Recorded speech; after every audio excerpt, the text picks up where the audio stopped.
नमस्कार शेतकरी मित्रांनो, स्वागत आहे तुमचं आपल्या कृषी कन्या यूट्यूब चॅनलवर। बघा शेतकरी मित्रांनो, आजचे हरभरा बाजारभाव लाईव्ह व्हिडिओच्या माध्यमातून आपण बघणार आहोत।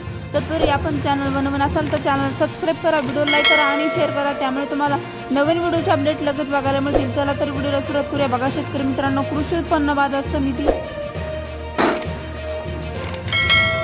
पुणे अवकाली 38 क्विंटल, किमान दर 6,800 रुपये, कमाल दर 7,200 रुपये, सर्वसाधारण दर 7,000 रुपये। पुढील बाजार समिती जळगाव जिल्हा बीड अवकाली 23 क्विंटल, किमान दर 4,200 रुपये, कमाल दर 4,900 रुपये, सर्वसाधारण दर 4,700 रुपये। पुढील बाजार समिती पुसद अवकाली 4 क्विंटल, किमान दर 3,780 रुपये, कमाल दर 4,900 रुपये, सर्वसाधारण दर 4,900 रुपये। पुढील बाजार समिती अमळनेर अवकाली 15 क्विंटल, किमान दर 5,275 रुपये, कमाल दर 5,555 रुपये, सर्वसाधारण दर 5,555 रुपये। पुढील बाजार समिती पूर अवकाली 3 क्विंटल, कमाल दर 5,435 रुपये, किमान दर 5,435 रुपये, सर्वसाधारण दर 5,435 रुपये।